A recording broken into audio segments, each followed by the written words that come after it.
An English couple named Gemma and Charlie had just gotten married. They were living a happy life together, but Charlie's divorce from his ex-wife had left them struggling with money. Because of this, they decided to move into an old house in a quiet little town in France. A local man named Martin saw the couple moving in and introduced himself. Martin later told his family that their last name was Bovary, and he was amazed because their names sounded just like the characters from the novel Madame Bovary. Martin owned a bakery in town. One day, the couple dropped by his shop, and Martin couldn't help but admire how beautiful Charlie's wife was. Later that afternoon, Martin ran into Gemma and showed her a shortcut back to their home. On the way, Gemma noticed a big mansion, and Martin said it belonged to a rich family. As they said goodbye, Martin found himself more drawn to her. One night, Charlie came over to Martin's house asking for help because they had lost power. Martin went with him and helped fix the problem, and afterward, the couple invited him and his wife for a drink. While they chatted, Martin couldn't take his eyes off Gemma, sensing that she was longing for something more. Gemma began to complain about their old house. It was cold, the roof leaked, and there were pests around. She stared out the window, clearly bothered. One day, Gemma stopped by the bakery, and Martin invited her to see how he baked bread. He showed her how to knead the dough gently, and Gemma said it felt soothing and almost magical. When the room started to get warm, she tied her hair and took off her jacket, which made Martin feel like she was giving him a signal. The next day, the neighbors had lunch together. Gemma was good at painting, so Wizzy brought her inside their big house to help decorate it.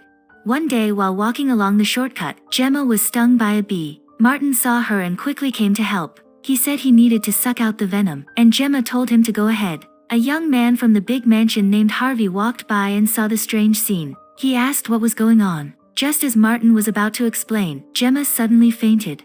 They rushed her to a clinic, and the doctor said she only had an allergic reaction. Gemma thanked the two who helped her, and while they were heading back, Harvey kept glancing at her. Gemma leaned on Martin's shoulder, and the old man started thinking that maybe she was beginning to like him.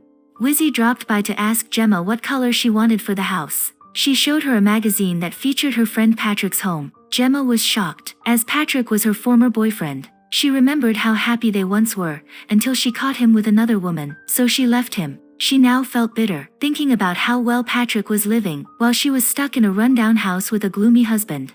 One day, Martin saw Gemma in a flower shop. Harvey approached her, and Martin noticed the strong spark between the two. Gemma's mood started to lift, and they ran into each other again at the grocery store. After helping her pick a wine, Harvey invited her over to the mansion. On the road, Martin spots her behind his car. But instead of heading straight home, Gemma turns right. The old man looks let down as he watches her stop outside the mansion.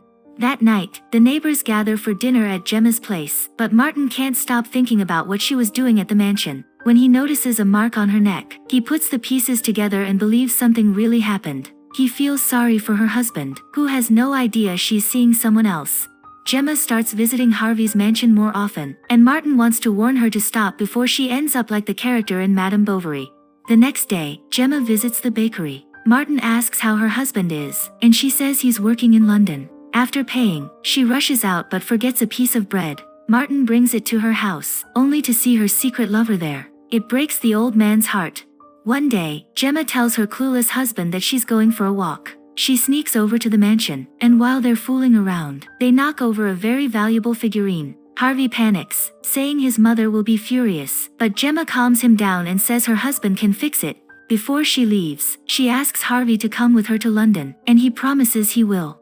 But the next day, Gemma receives a letter from Harvey saying goodbye. She tries calling, but he won't answer. At the mansion, Harvey's mother Edith is looking for the figurine. Harvey says it has a small scratch, so he took it to a skilled restorer. Gemma grows anxious and goes to the mansion, but then receives a text from Harvey saying he can't go with her to London. The young wife returns home in tears. Edith later shows up at their home and asks Charlie about the figurine. Charlie says he never got it and doesn't know her son. Edith gets into the car where Harvey is waiting, and the two head off to Paris. Martin watches from afar, hinting that he might have had something to do with it. That night, Charlie tells Gemma about Edith and the missing figurine. Gemma decides to confess, but before she can speak, Charlie says he doesn't want to hear it. It seems he already suspects something because of how she's been acting. He packs up and leaves for London, leaving Gemma alone.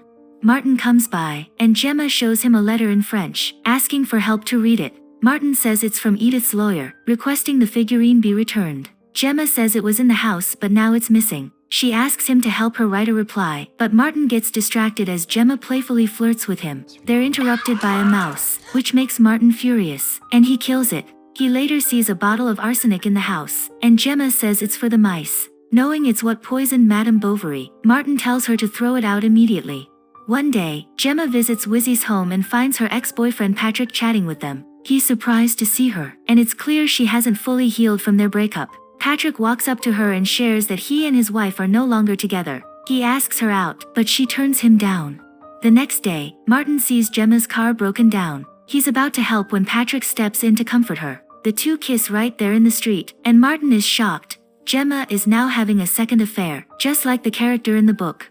Over lunch, Gemma tells Patrick she regrets what happened and doesn't want it to happen again. Patrick agrees. While packing things in the house, Gemma finds the figurine already repaired. She calls her husband to thank him and tells him she misses him. Martin visits Gemma and notices that she's packed everything in the house. When she says she wants to end all of this, the old man starts to worry, thinking she might take her own life like Madame Bovary did. He slips up and mentions Harvey leaving her, and Gemma quickly realizes that it was Martin who wrote that goodbye letter.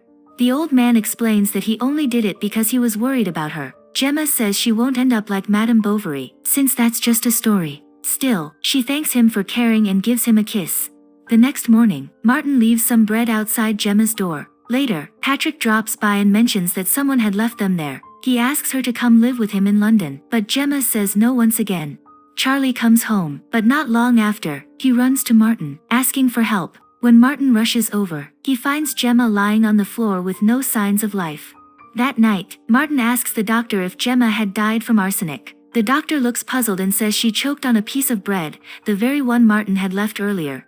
At the funeral, Martin tells Charlie that he feels responsible for what happened, but Charlie says it's his own fault. When he came home and saw Patrick, he assumed the worst and started hitting him. Patrick says he also feels guilty. While Gemma was eating, he tried to get close to her, which caused her to choke. He tried to help her by doing the Heimlich, but Charlie thought he was doing something else. By the time he figured it out, it was too late.